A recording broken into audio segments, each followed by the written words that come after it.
Glory to Jesus Christ. The harmony of opposites. A pure and simple realization.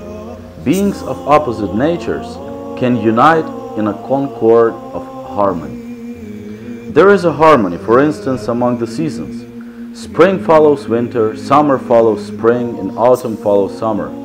The four seasons have contrasting characteristics. One brings cold, the next brings heat. One signals the beginning of life, another its end. Yet they all render equal service to the human race. They are all equally useful. It is impossible not to realize that there must be a being superior to earthly objects, which is invisible but gives unity to their multiplicity and orders their existence. If such a being did not exist and did not function, in what way could there be a mutual harmonization of heavy and light bodies, of dry and wet, of round and square, of fire and frost, of sea and land, of sun and clouds?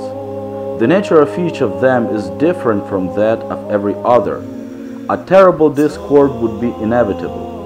One is causing heat and the other cold. A heavy body sinks while a light one goes up. The sun gives light, and the clouds bring shadow. But in the universe there is no disorder, only order, no disharmony, only concord. So we need to reflect there has always been the Lord to unite so many different elements and to make of them a complete harmony. Athanasius. The book is called Against the Pagans.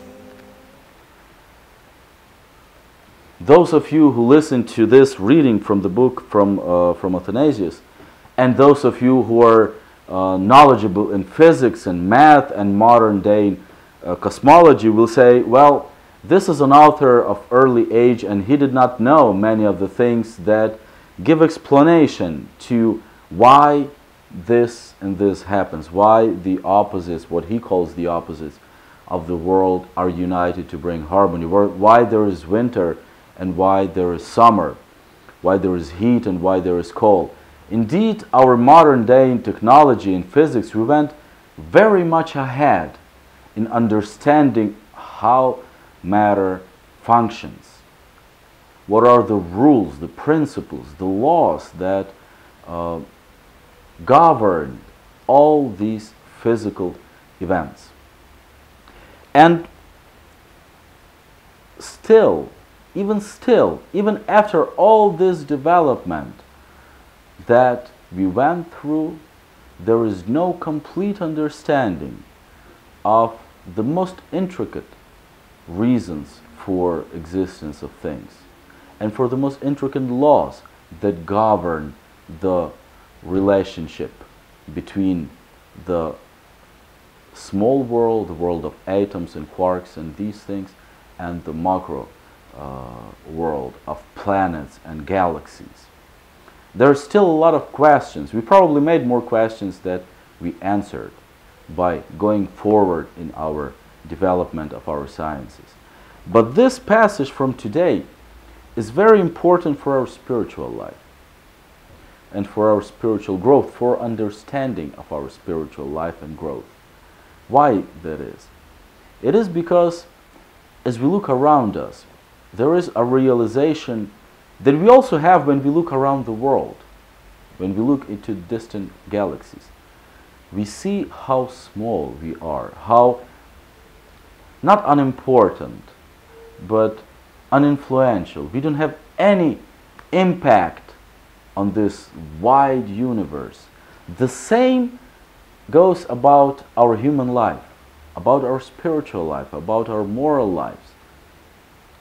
We realize that there is very little control we have over things. Spiritually, mentally, we understand our weakness more than we understand our strength. And the opposites that are in our spiritual life, sometimes we are so impressed with them, we are scared, but still we have to try to find harmony. Everyone is weak. God knows that about us. We are all, by the sake of being humans, we are sinful. And God knows this. This is why He gave us spiritual tools for salvation, for improvement. And the true balance lies in harmony of our weaknesses and our strengths. If we sin, we can turn to God and ask for forgiveness. And we will turn that sin into a blessing. We might turn the sin into a blessing. If we cannot do something, if we are too weak to do that, that can lead to realization of our weaknesses and to maybe more effort in other directions. And we will be more successful in something else we do. Harmony in our spiritual life is achieved by combining our weaknesses and our sins with God's blessings, with His gifts. Only they can turn our weaknesses and our evil things into greatness. You see, you can go back to Apostle Paul, and he's praying to God many times, and he's asking Him to make him strong, to give him a gift so that he can go on in his mission, a very important mission. And then he doesn't get it. He doesn't receive it from God. So what he does, he says, I will boast about my weaknesses, because this is also a gift from God, and God can turn them into a harmony of my spiritual life. Let us meditate upon the harmony of opposites as we observe it in the universe around us.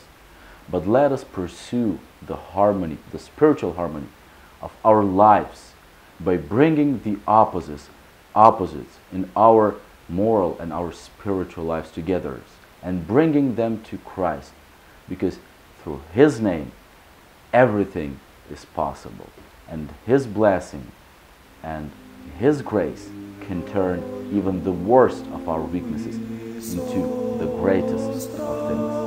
Glory to Jesus.